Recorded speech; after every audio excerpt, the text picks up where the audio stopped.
नमस्कार। मैं राकेश वर्मा आप सभी का स्वागत करता हूं आपके अपने परिवार एसएन गुरुकुल पर।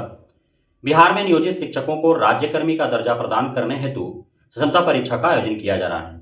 2 चरणों के क्षमता परीक्षा आयोजित किए जा चुके हैं, जिनमें प्रथम चरण का परिणाम घोषित भी हो चुका है और प्रथम चरण में उत्तीर्ण लगभग 1,87,000 सभी अत्यधिक शिक्षक शिक्षिकाओं में से 1,40,000 शिक्षक शिक्षिकाओं का सफलतापूर्वक काउंसलिंग भी करा लिया गया है।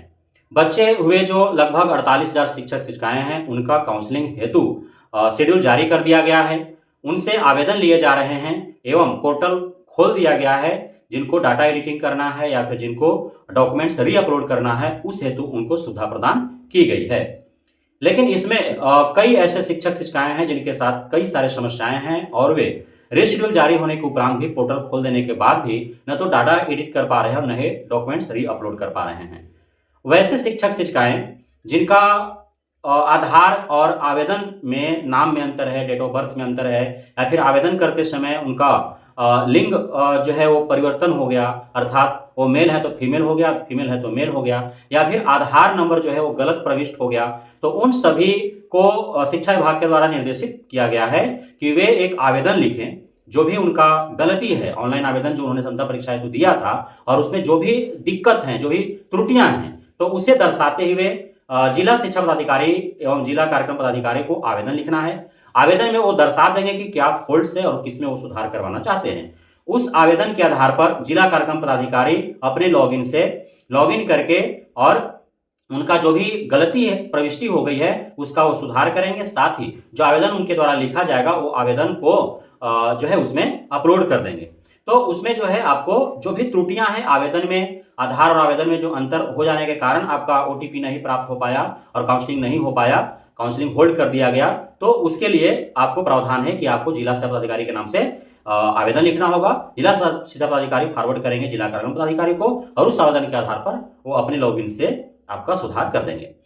दूसरा जो समस्या है कि वैसे शिक्षक शिक्षिकाएं जिनका एक या एक से अधिक कागजात में किसी प्रकार का त्रुटि है, उसके वजह से उनको संदिग्ध स्थिति में रखा गया है। तो वैसे शिक्षक शिक्षिकाएं यदि उन्होंने अपना डॉक्यूमेंट्स ठीक करा लिया है, यदि उनका डॉक्यूमेंट्स त्रुटि रहित और परिपूर्ण हो चुका है, तो वो सारे जो है अपने डॉक्यूमेंट्स को स्वतः ही पोर्टल पर जाएंगे, अपना लॉगिन आईडी पासवर्ड से लॉगिन करेंगे और उसके बाद वो उसमें जो भी डॉक्यूमेंट्स उनका त्रुटि रहित डॉक्यूमेंट्स है, जो सही कागजात है, परिपूर्ण डॉक्यूमेंट्स है, उसको अपलोड कर देंगे।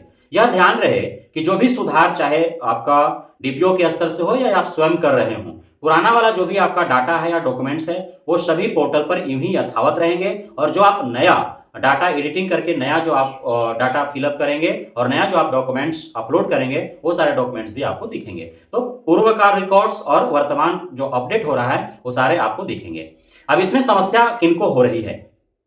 बहुत ऐसे शिक्षक शिक्षिकाएं हैं जिनका डॉक्यूमेंट्स काफी पुराना है, पूर्व का हस्तलिखित है, 90 का 80 के दशक का है, यानी कि 2000 से पूर्व का है। अब वैसे डॉक्यूमेंट्स में यदि उनका त्रुटि है, तो उनका चप्पल घिस गया, जूता घिस गया, दशक गुजर गए, लेकिन अब तक त्रुटि उनका सुधार नहीं हो पाया।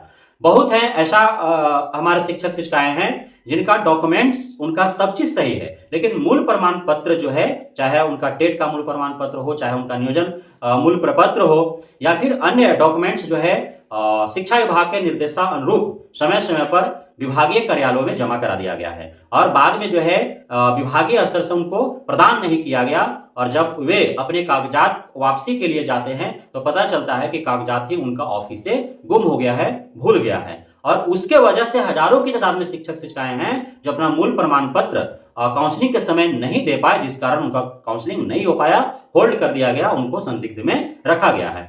अब भला वैसे शिक्षक शिक्षिकाएं जिनका डॉक्यूमेंट्स है चप्पल जूता घिस जाने के बाद भी, दशकों गुजर जाने के बाद भी सुधार नहीं हो पाया, वो सुधार करवा ही नहीं पा रहे हैं, दर दर की ठोकरें खाते चल रहे हैं, तो आखिर उनके डॉक्यूमेंट्स में कैसे सुधार होगा? और नहीं सुधार होगा तो फिर उनका काउंसलिंग कैसे होगा?